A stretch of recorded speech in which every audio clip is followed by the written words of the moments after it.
Les Audacieuses, c'est le premier podcast Société de Podcasters Média. Il recueille les confidences de femmes de tous âges, de toute culture, de tout milieu, qui un jour ont osé. Alors ces femmes audacieuses, je les invite à mon micro. Je suis Carole Renucci, journaliste, et pour moi aussi, l'audace est un carburant. J'étais enseignante à la campagne, dans les banlieues, dans le 20e arrondissement de Paris, puis rédactrice en chef d'Enfants Magazine, avant de devenir directrice de Notre Temps, le premier magazine français avec ses 5 millions de lecteurs. Aujourd'hui, je dirige Podcasters Média, j'anime le podcast Les Audacieuses et je suis surtout très fière et très heureuse de vous retrouver tous les 15 jours pour une nouvelle vie et un nouveau défi. Alors, j'aimerais bien savoir qui vous êtes. On va commencer tout simplement par ça, si vous voulez bien vous présenter. Une femme et fière de l'être. Je suis très très heureuse d'être une femme et avec tout ce que ça comporte, les freins, mais aussi les forces qu'il a fallu pour dépasser ces freins. Et j'adore la féminité et j'adore les autres femmes. Et j'aime les hommes aussi. J'aime la création, j'aime les challenges, j'aime se réinventer. Vous voyez, je ne donne pas un poste parce que trop souvent on se dit, voilà, je suis ça. Je suis directrice marketing. Je pourrais vous dire, ok, j'ai créé mon entreprise qui s'appelle Briser le plafond de verre d'ailleurs. Pourquoi briser le plafond de verre ? Parce que j'avais écrit un livre du même nom qui a marché très bien et qui est devenu en fait une marque dont je me suis dit autant la garder. Et finalement, le fil conducteur de tout ce que je fais, c'est d'aider les femmes à accéder à leurs rêves, à leurs désirs, à se réaliser, que ce soit en tant que présidente du Média Club Elle, qui est une association que j'ai créée pour promouvoir l'égalité femmes-hommes dans les médias et pour une meilleure représentation des femmes dans les médias, que ce soit à travers mes écrits dans ma société, Briser le plafond de verre, où j'interviens de 4 façons. D'une part pour conseiller les gouvernances, pour plus de parité dans leur organisation, dans leur entreprise, et puis d'autre part par le biais de conférences pour sensibiliser le corps social et puis des formations pour rentrer dans le vif du sujet et que chacun puisse s'accaparer les outils. Et puis enfin du coaching aussi individuel pour répondre aux problématiques diverses de chacun. Alors un des premiers mots, Florence, que vous avez utilisé pour vous présenter, c'est le mot frein. Ça a été compliqué pour vous ? Parce que quand on vous vend, on n'a pas l'impression que votre vie est très compliquée. Qui n'a pas eu de frein ? Disons que moi, je passe mon temps à débloquer les freins des autres, donc je suis les mains dans le cambouis. Mais oui, bien sûr, j'en ai eu, pour vous dire. Moi, j'ai fait mes études, parce que ma rôle modèle, c'était Anne Sinclair à l'époque. Je la voyais tous les dimanches sur 7/7. Je trouvais ça fabuleux. Je la trouvais d'une intelligence. Ces pulls n'étaient pas rédhibitoires pour vous ? Non, tout le monde aimait les pulls en moire à l'époque. Annie Blatt. Et Annie Blatt, oui. Donc, j'ai voulu faire comme elle. J'ai voulu faire Sciences Po. Donc, évidemment, je venais d'une petite ville de province. Quand j'ai dit que je voulais faire Sciences Po, j'avais beau être première de la classe, on m'a dit « mais tu n'y penses pas ». Alors j'ai changé de section, j'étais en terminale C, je suis allée en B pour essayer d'avoir une mention très bien. Puis j'ai été la seule de mon académie à l'avoir, donc j'étais fière de ça. Je fais mes études, donc je bûche évidemment. J'avais personne dans le métier, donc avec passion, j'obtiens plusieurs premiers stages à France Télévisions. Et puis enfin, le job de mes rêves, je devais rentrer au service politique de France 2. J'avais vu le directeur du service politique, c'était bon, je devais commencer en décembre pour préparer et suivre la campagne présidentielle à venir. Et puis, une semaine avant le début de mon premier emploi, on me dit, directeur du service politique, vous voir pour déjeuner, pour parler quand même, reparler du poste avant de commencer. Bon, je me dis très bien. Il avait réservé une petite table au premier étage, à avenue Montaigne. Et puis là, il commence à me dire « Et vous êtes avec quelqu'un ?» Alors moi, je dis « Oui. » Et il est jaloux. J'ai dit « Oh, il est grec. » Et j'ai inventé qu'on était déjà fiancés, même si c'était mon futur mari. Mais je ne le savais pas à l'époque. Et puis, ça n'a pas démonté. Il me dit qu'il adorerait me voir essayer de la lingerie dans la boutique en bas. Alors, vous imaginez, c'est comme si une trappe s'ouvrait sous mes pieds et que tout d'un coup... Je comprenais rien. Qu'est-ce que j'avais fait ? Qu'est-ce que j'avais dit qui pouvait laisser penser à ça ? Moi, je devais commencer un job et voilà ce que me disait mon futur patron, quoi. Mon futur boss. Et Et donc, j'ai pas pris le job. Et c'est fou parce que à l'époque... Pardon Florence, comment vous êtes sortie de Stracknard? Parce que vous aviez quel âge? Moi j'avais 24 ans. Donc vous étiez une très jeune femme. J'étais toute jeune. J'avais bien réussi mes stages et j'étais recommandée par le DG de France 3. Mais à aucun moment il ne m'est venu l'idée d'appeler le DG de France 3. Ce que je ferais aujourd'hui, je pense que feraient les jeunes filles d'aujourd'hui plus armées. En disant, mais voilà ce qui s'est passé, je devais commencer, voilà ce qu'on m'a dit. À l'époque, on voyait même quand on faisait des stages, tout le monde nous reluquait. Enfin, on était une proie. Et moi, je ne suis pas tombée, j'ai jamais accepté quoi que ce soit. Mais évidemment, il ne me serait pas venu à l'idée d'aller bosser avec un type qui me proposait ça. Et c'est ça, l'effet pervers, c'est que finalement, moi, j'ai pas pris le job, lui, il est toujours resté. Après, il a même été patron d'une chaîne. Et sur le coup, j'ai rien conscientisé d'ailleurs. Je suis allée à Sciences Po Emploi, j'ai trouvé un job qui était directrice d'écriture de dessins animés. J'avais jamais prévu de faire des dessins animés. Je suis allée un peu me planquer 10 ans quand même. Mais c'est que vraiment lorsqu'il y a eu MeToo, et avant, puisque j'en parle dans mon livre, sans dire que ça me concerne d'ailleurs, mais que j'ai pu donner son nom et que j'ai pu vraiment dire, voilà, c'est... Et encore avec MeToo, j'ai donné que ses initiales. Et il y a plusieurs personnes qui m'ont dit, ah, toi aussi. Et donc des freins, oui, des freins, on en rencontre. Moi, je vois que ça peut changer des vies, ça peut changer des parcours professionnels, que ce soit en politique, dans les médias, mais aussi dans plein d'autres domaines. On voit, c'est pas juste du sexisme comme ça. Ça peut vraiment bouleverser des carrières. Donc c'est pas rien. Alors c'est pas rien. On revient sur le mot frein. Vous avez 24 ans. Cet homme vous fait cette proposition. Je n'ai pas entendu de quelle façon vous sortez de ce guêpier, mais peut-être que c'est trop loin ou peut-être que vous n'avez pas envie. En fait, ma mémoire me porte défaut. J'aime à penser que je lui ai foutu une baffe, mais en fait, je crois que je n'ai pas eu le cran. Mais vous avez quitté quand même une trajectoire que oui. vous étiez dessinée.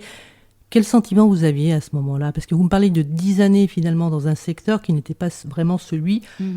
pour lequel vous aviez des bonnes raisons d'être. Je veux dire, vous aviez visiblement réuni un certain nombre d'ingrédients qui vous permettaient d'imaginer que vous puissiez cheminer dans l'audiovisuel, puisque c'était votre choix.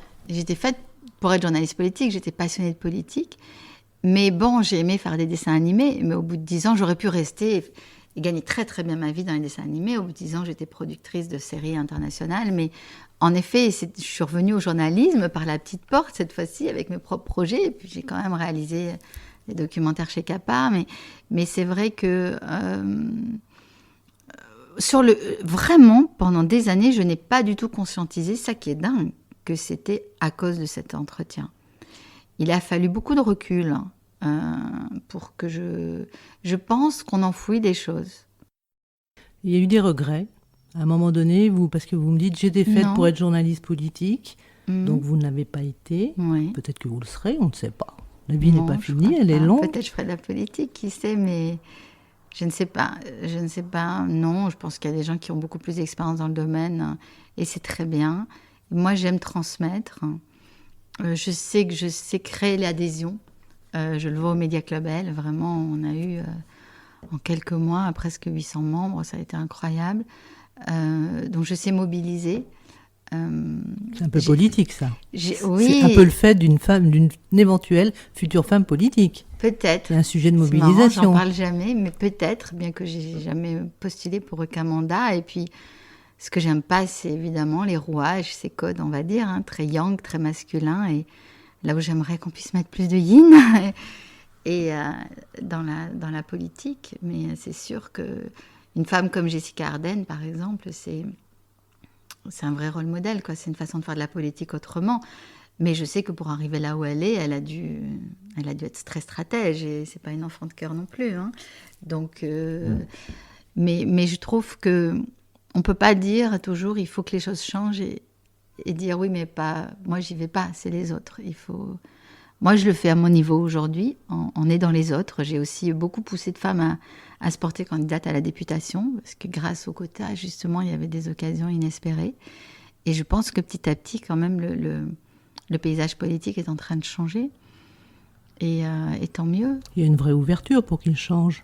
Alors il y en avait une déjà au temps de Macron, puisque finalement on a assisté à quelque chose d'inédit. Oui. Cette période qu'on est en train de vivre, elle donne aussi sans doute, elle peut permettre de dessiner de nouvelles trajectoires, parce que les gens vont sans doute peut-être emprunter d'autres chemins, se sentir plus libres. Peut-être que le télétravail, même s'il a beaucoup d'effets négatifs, il en a eu aussi, il en aura peut-être de positifs. Donc il y a peut-être moyen de recomposer et de réinventer un certain nombre de choses en ce moment. J'aimerais bien qu'on arrête de parler des populismes parce que ça c'est terrible. C'est vrai que ça donne pas envie et en même temps il faut se battre contre. Mais quand on voit cette tissu de fake news, c'est démoralisant, je pense, pour les gens qui ont des fortes valeurs. C'est dur d'aller en politique aujourd'hui. En même temps, on ne peut pas laisser que les personnes démagogues peut-être prendre le pouvoir demain. Ça fait peur pour tout le monde. Donc oui, il faut aussi repenser ça. De même qu'il faut repenser toute la société, je pense, pour un meilleur équilibre homme-femme. Donc vous avez un vrai sujet de société en tête.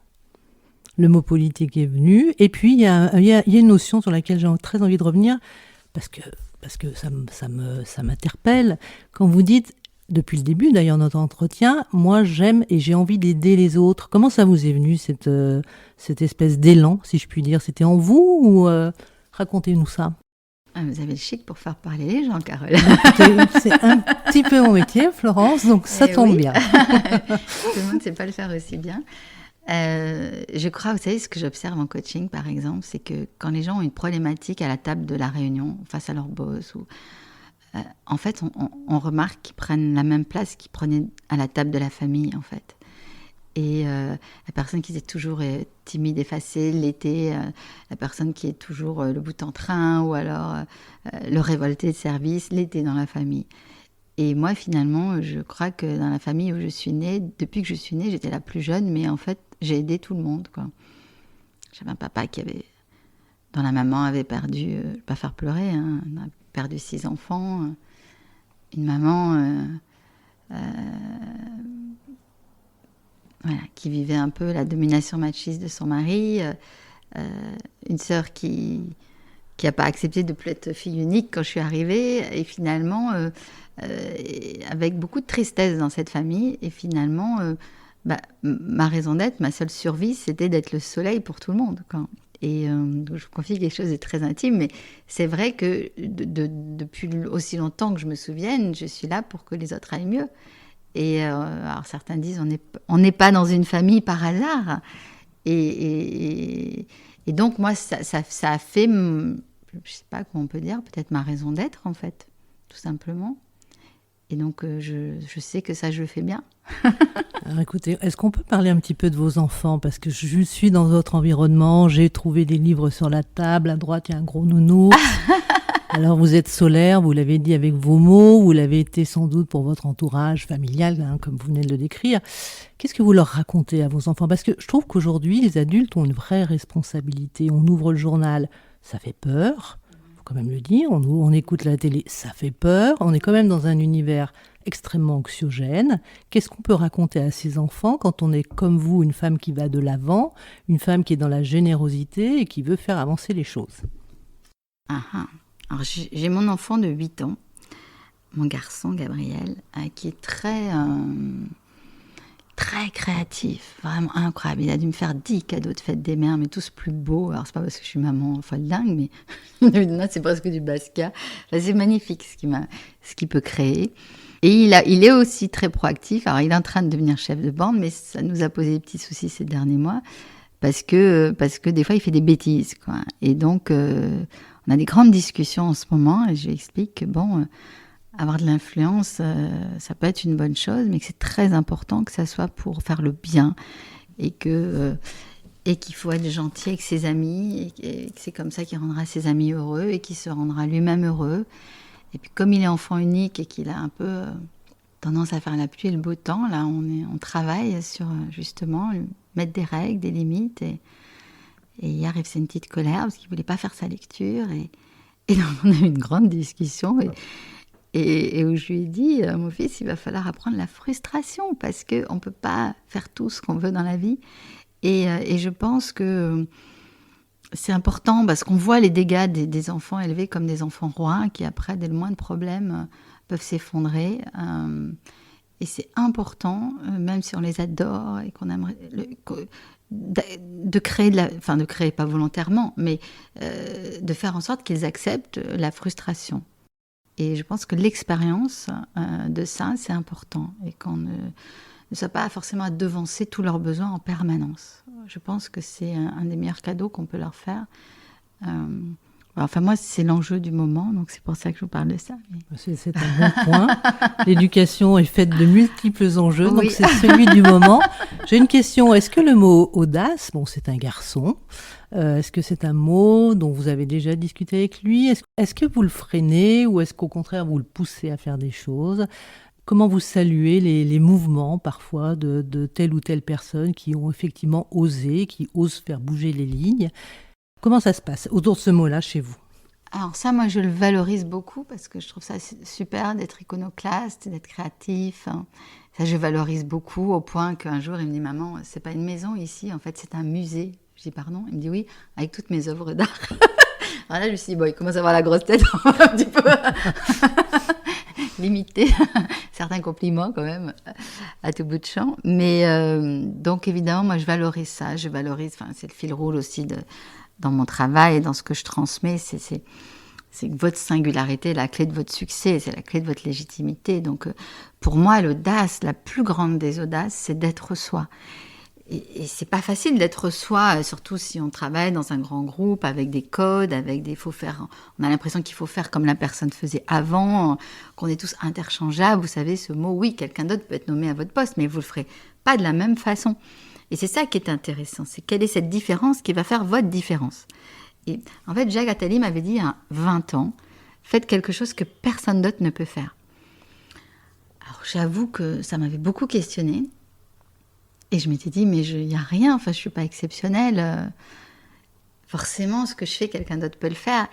Et en fait, vous voyez, j'en parle encore, tellement c'était puissant 20 ans après, parce que aujourd'hui, c'est ça qui m'intéresse, que ce soit quand je donne des cours à Sciences Po, dans des écoles de cinéma, auprès des jeunes, auprès des plus âgés, auprès des dirigeants, c'est qu'est-ce que vous pouvez faire que personne d'autre ne peut faire. Et là, vous êtes dans quelque chose qui est votre singularité, vous êtes dans votre chemin de vie, vous serez forcément aligné et forcément, vous allez être bien dans ce que vous faites, vous allez rendre les autres heureux et ça va être beau et ça va être juste. Est-ce qu'on laisse la place aux jeunes justement pour exprimer ce qu'ils sont ?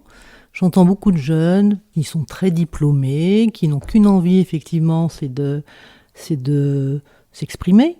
Et je pense qu'ils peuvent le faire avec beaucoup de raison et de rationalité. Et ils se retrouvent dans des systèmes très hiérarchisés, à la papa, comme ils disent, et très rapidement en asphyxie. Oui. Comment les grands groupes peuvent réagir face à ça ? Parce qu'il y a urgence aussi pour eux, je veux dire, c'est des deux côtés. Alors moi qui suis issue d'une grande école et que j'ai adoré, parce que j'ai adoré mes études à Sciences Po, j'ai trouvé que c'était une ouverture sur le monde incroyable. Je pensais qu'en étant maman, je pousserais vers des grandes écoles. Bon, mon fils est encore petit, mais je crois que je ne pousserai pas aujourd'hui. Je pense qu'il fera ce qu'il veut. Et de ce que je vois de mon expérience, quelqu'un qui est passionné de guitare, il va être un très bon guitariste, il faut le laisser faire. Et en fait, on ne connaît pas de prix Nobel de littérature qui ne soit pas passionné de littérature. C'est-à-dire que personne n'excelle dans un job s'il n'est pas passionné. Et là où il y a la passion, je veux croire, et je le constate, qu'on est forcément bon. Et qu'aujourd'hui, on se rend compte qu'on peut être très diplômé et puis avoir vraiment des parcours de vie chaotiques et finalement pas faire une si bonne carrière que ça. Certes, on est dans un pays où en plus quand il y a du chômage, évidemment, vous faites HEC, vous faites ESSEC, évidemment, vous faites Polytechnique, évidemment que ça vous ouvre des portes et que vous êtes jugé rien que sur votre école. Donc, je suis pas... Voilà. Je sais bien qu'on n'est pas dans le monde de oui-oui, mais je pense qu'il faut faire vraiment confiance, que de plus en plus, il y aura des trajectoires uniques, il y aura des gens qui se formeront à quelque chose, puis à autre chose. Moi, je crois au décloisonnement. Je crois qu'il faut absolument qu'on arrête de cloisonner les sciences dures et les sciences humaines. Je pense qu'en plus, avec l'intelligence artificielle et tout ça, on va forcément à la croisée de ces sciences et qu'on va avoir de têtes bien faites, pas que des geeks, mais aujourd'hui, l'intelligence artificielle, ça pose des questions sociales, économiques, mais aussi philosophiques, humaines. Donc, il faut qu'on décloisonne. Il commence à y avoir quelques cursus comme ça qui mêlent les deux. Vinci, à son époque, faisait tout. Et je pense que ça, c'est important. C'est-à-dire qu'on ne cloisonne pas. En France, on cloisonne beaucoup parce que ouais. Ce que vous décrivez là, je sais qu'en Angleterre, ce n'est pas le cas. Ouais. On peut brillamment réussir en étant un littéraire, parce qu'en France, c'est quand même assez compliqué. Ouais. Et puis, on peut vraiment mêler et entrecroiser, je dirais, les cheminements, ce qui est compliqué en France. On est très étiqueté et très rapidement. Alors, je crois savoir que c'était l'idée de la réforme du bac, que chacun puisse choisir les options qu'il aime, etc. Et il semblerait, si on tire déjà les premières conséquences, c'est que finalement, il y a encore moins de filles qui sont allées vers les sciences, parce qu'avant, il fallait être dans une terminale scientifique pour avoir, soi-disant, accès aux bonnes écoles. Et que donc, encore plus, ça accroît la différence déjà entre les filles et les garçons dans les choix qu'elles vont faire. Et faut aussi se poser la question, pourquoi la façon dont on enseigne les mathématiques ou la physique intéresse moins les filles alors qu'elles ont de meilleures notes que les garçons. Pourquoi la façon dont on les propose en grande école intéresse moins aussi les filles. Et peut-être que justement, une des solutions, ça serait de les croiser avec des sciences humaines et de faire des cerveaux mieux faits et de les attirer aussi comme ça, par la même occasion. Vous avez parlé de votre petit garçon, alors je vais vous poser une question un peu provocatrice. Si vous aviez eu une fille, est-ce que vous auriez pensé son éducation de la même façon ou est-ce que vous seriez projeté pour elle, comme vous venez de le faire pour votre garçon, de la même façon ? C'est-à-dire, on n'est pas forcément dans un créneau, on peut prendre des risques, il faut être inventif, créatif, etc. Vous êtes déjà posé cette question ou pas ? Je ne me la suis pas posée comme ça, mais évidemment, je donne beaucoup de formations pour essayer de se débarrasser des stéréotypes et des biais inconscients. Alors, qui je suis pour pouvoir proclamer que je n'ai pas de biais, ça serait totalement faux. On a tous des biais inconscients. Et évidemment on n'éduque pas totalement de la même façon, et c'est un problème, hein. Il faut lutter contre ça. Nos garçons et nos petites filles, qu'est-ce qu'on fait quand on va dans un magasin de jouets ? On dit d'abord, c'est pour une petite fille ou pour un petit garçon, au lieu de dire c'est pour un enfant qui adore l'équitation, qui adore autre chose. Donc, on est tous vecteurs de stéréotypes. Il faut lutter contre. Évidemment que si j'avais une petite fille, j'aurais dit tu peux tout, vas-y, tu peux tout. C'est ce dont on a tellement manqué les petites filles. Moi, je me souviens, mon fils, à 6 mois, il montrait des signes d'éveil. 2 personnes dans la même semaine, dont ma mère, m'ont dit c'est un futur Premier ministre. Et j'ai dit à ma mère, qui est pourtant féministe, je lui ai dit, tu te rends compte ? Moi, j'étais première de la classe, j'ai fait Sciences Po, machin, tu m'as jamais envisagé, ne serait-ce que mère d'une petite bourgade. Mais mon fils, à 6 mois, c'est un futur Premier ministre. Et donc, voilà comment on projette les enfants et on a des biais inconscients sans même s'en rendre compte. Et donc, une petite fille, j'ai envie de lui dire, mais tu seras Premier ministre, tu seras présidente, tu peux tout. Enfin, tu fais ce que tu veux, et si tu n'as rien envie d'être tout ça, c'est très bien aussi. Mais en tout cas, tu peux tout autoriser. C'est-à-dire ne pas attendre que l'autorisation elle vienne de l'autre avec un grand A, hein, comme aurait dit Jacques Lacan, mais s'autoriser soi-même. Et pour ça, il faut qu'à un moment donné, les parents aussi aient donné l'autorisation. Ça facilite en tout cas. Dernière question. À l'audacieuse, c'est quoi votre parcours d'audacieuse sur les 5 prochaines années ? Vous avez des envies, des objectifs ? Comment vous voyez les choses ? Vous pouvez le dire, même si c'est un peu secret. C'est marrant parce qu'on n'a pas du tout préparé les podcasts, donc ça m'ouvre des champs de réflexion. Moi, j'ai fait 20 ans de télé. Maintenant, je suis dans la transmission, dans l'empowerment des femmes depuis 5 ans. Peut-être que un des projets d'avenir, c'est de réunir les deux et peut-être de faire un média qui traite du sujet ou d'intervenir. Bon, j'interviens déjà dans les médias, mais peut-être plus sur le sujet. Je ne sais pas. Je ne sais pas si c'est...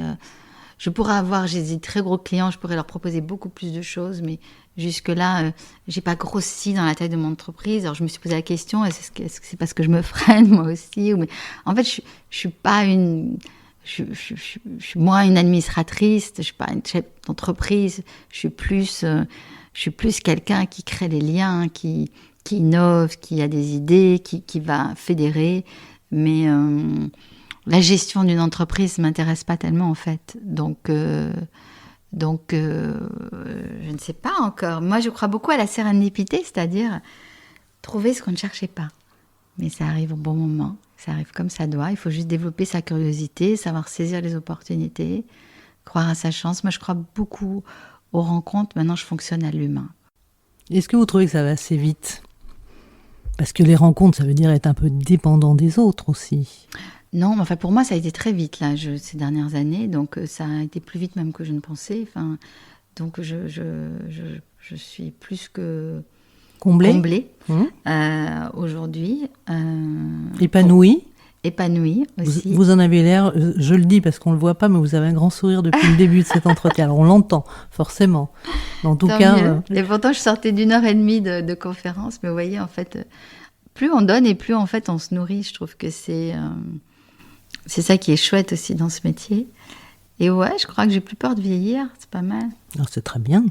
Vu toute la pression que peuvent aussi ressentir les femmes autour du vieillissement. Ouais. C'est compliqué de vieillir. Pour une femme, ça l'est encore davantage, on est bien d'accord. Ça ne vous fait pas peur ? Non.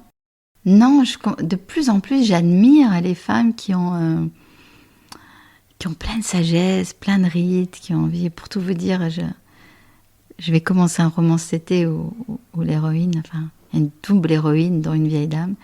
Et non, moi je trouve ça beau en fait. Après, la maladie, oui, évidemment, fait peur à tout le monde, et ça, bien sûr.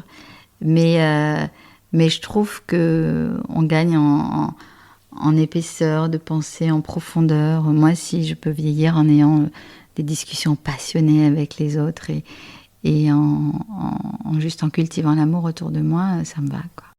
Alors vous, Florence, vous allez faire un livre dont vous venez de parler, merci. Je suis très preneuse de cette information. Moi, j'ai très envie de faire un podcast pour donner la parole aux plus de 60 ans, parce que, alors, j'en ai déjà des audacieuses de plus de 60 ans qui sont merveilleuses et très épanouies et qui en ont marre, effectivement, de ces dictates et de ces images projetées comme quelque chose, je dirais, le fait d'être senior. Parce que quand on a 60 ans, on peut encore espérer vivre au moins 30 ans et au moins 20 ans en bonne santé. Donc, il y a quand même 1 milliard de choses à faire. Ah oui, chez moi, ils sont centenaires, alors c'est peut-être pour ça aussi que j'ai pas peur de vieillir. Ah ben voilà, vous avez tout dit, on sait tout. La moitié de ma vie devant moi. Bon ben, vous avez encore plein d'années pour exprimer votre belle audace. Merci Florence Sandis pour ce beau témoignage. Merci à vous, Carole. C'était un très bon moment.